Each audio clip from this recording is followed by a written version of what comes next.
Hello, Trà Vinh xin chào các bạn. Hôm nay thì mình sẽ làm một món bánh mì tròn với cái công thức làm bánh mì rất là đơn giản bằng chảo. Thì mời các bạn đăng ký kênh ha, để luôn theo dõi các video của mình. Mình dùng đây là 200g bột làm bánh mì. Thì mình lường bằng 2 chén vậy nè. Đây, mình dùng cái hiệu bột bánh mì này. Và không có mua được cái bột này, các bạn dùng bột mì đa dụng cũng được. 1 muỗng cà phê men khô hay là men ngọt, men không cần kích hoạt. Muối, 2 muỗng canh đường cát. Đây là bơ thực vật hay là bơ lạc. Rồi trước hết thì mình cho hết 200g bột mì vô trong cái thau. Nếu các bạn ăn nhiều hơn có thể tăng cái công thức lên. Tí xíu muối. Rồi cho hết 2 muỗng canh đường vô. 2 muỗng canh này là khoảng 30g đường. 1 muỗng cà phê men. Men này các bạn tìm mua ở những cái tiệm tạp hóa lớn ở trong chợ sẽ có bán. Rồi mình trộn đều. Cũng có nhiều bạn hỏi mình mua ở đâu. Thì 150ml nước lọc hay là sữa tươi, tùy theo các bạn thích cái bánh của mình béo nhiều hay béo ít, là nửa chén.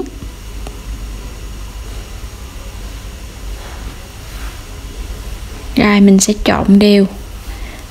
Ở đây thì mình chỉ cần dùng nước lọc thôi. Trộn đều xong hết. Bây giờ mình sẽ phủ khăn hay là đậy lại, các bạn để 10 phút. Sau 10 phút để cho cái bột của mình nó mịn lại, nó không có bị nhão á, để mình dễ nhồi. Mình sẽ cho ra cái mặt phẳng, vệ sinh sạch sẽ, phủ bột khô lên. Cho bột khô để cái bột của mình nó không bị dính. Rồi mình cho vô đây 1 muỗng canh bơ, khoảng chừng 10g bơ. Bơ này sẽ giúp cho cái bánh mì nó thơm và nó béo hơn so với dầu ăn. Nếu các bạn không có bơ cũng có thể thay thế bằng 2 muỗng canh dầu ăn. Và mình nhồi đến khi nào cái bột của mình nó ngấm với cái bơ và nó có cái độ mịn lại. Nhồi khoảng chừng 10 phút thì cái khối bột bắt đầu nó mịn. Lúc này bột của mình nó sẽ có cái độ hơi ẩm hơn so với lúc ban đầu. Và mình gập bột lại do tròn. Đây, nó không còn dính tay nữa. Cho vô trong cái tô nè, các bạn sẽ bắt đầu ủ bột. Mình sẽ đậy màng bột lại và mình ủ từ 1 cho đến 2 tiếng đến khi nào bột nở gấp đôi. Tùy theo thời tiết, đến khi nào các bạn thấy bột của mình nó nở gấp đôi vậy là được, thì mình ủ khoảng 1 tiếng rưỡi á. Mở cái màng bột ra. Đây, cái khối bột mà nó đạt là khi mà mình xôm một lỗ ở giữa, bột nó không có nổi lên á, là bột đã đạt và nó kéo sợi nè. Bây giờ mình sẽ cho nó ra cái mặt phẳng trở lại và mình gập bột. Gập như vậy á, để cho cái bột của mình nó láng mịn ở bề ngoài.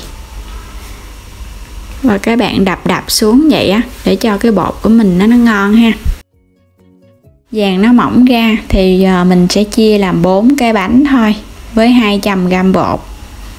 Nếu thích cái bánh nhỏ hơn có thể chia ra nhiều hơn. Mình cũng sẽ gập cái miếng bột lại, gập cho cái bề mặt ở ngoài nó láng. Bột nó hơi mềm tay, cái bánh của mình nó mới nở ngon.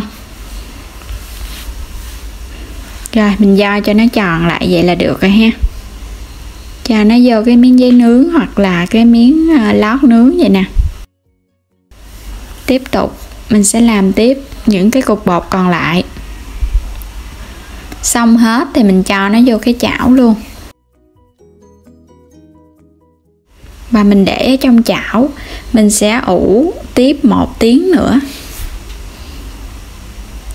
Sau hơn 1 tiếng đồng hồ, các bạn có thời gian thì mình ủ nhiều hơn ha. Ủ đến khi nào cái bề mặt nó căng ra luôn vậy nè. Mình sẽ quét lên cái lớp mặt một ít trứng. Trứng này là trứng gà. Trứng gà thì mình quét lên nó mới ngon ha, nó không có bị tanh. Quét để khi mà mình nướng lên cái bánh nó thơm. Quét đều hết một lớp trứng lên trên mặt bánh. Cho lên đây một tí xíu mè đen. Cho lên bếp. Mình sẽ nướng với cái lửa nhỏ nhất. Nếu như bếp ga thì các bạn chỉnh cho nó nhỏ nhất ha. Còn bếp điện thì mình chỉnh 2/9 số. Sau 15 phút mình nướng xong đúng 15 phút các bạn thấy nó vàng á, thì mình tắt bếp rồi cái mình đậy hầm lại khoảng 10 phút nữa. Thì cái bánh của mình lúc này nó nguội bớt rồi. Bây giờ mình sẽ trở cái mặt bánh lại. Đó, các bạn thấy nó có cái độ vàng rất là ngon rồi nè.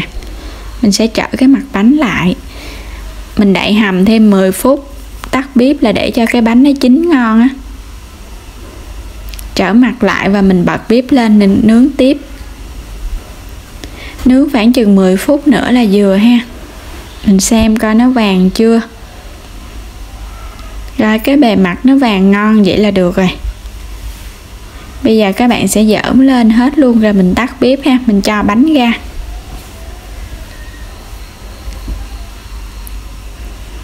Bánh mì, bơ, sữa hay là bánh mì ngọt. Với cái công thức đơn giản, chỉ cần nướng bằng chảo, không cần lò nướng. Bánh mì rất là ngon. Những cái bánh mì tròn. Bánh mì này các bạn có thể ăn không, hoặc là mình ăn với giống như là bánh mì hamburger á, cũng ngon lắm luôn.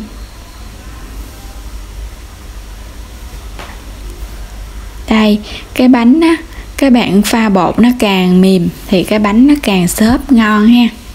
Và cái bánh nở đều. Bột rất là mềm luôn và xốp xộp à. Có bơ vô á thì nó sẽ ngon hơn so với dầu ăn.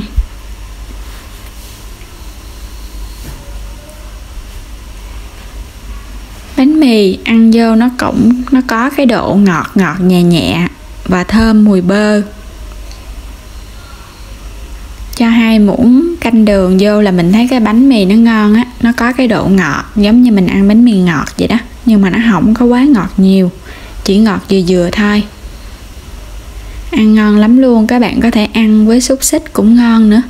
Hoặc là mình ăn không vậy cũng ngon luôn. Cái bánh này á, các bạn để vậy ha. Mình để qua ngày hôm sau bánh vẫn mềm ngon. Không hề bị chai cứng ha. Mình cứ để bình thường vậy đó. Không cho vô tủ lạnh. Bánh vẫn mềm và xốp. Công thức làm đơn giản chỉ với chảo thôi. Cái bánh xốp xộp và nó có cái độ đàn hồi rất là tốt.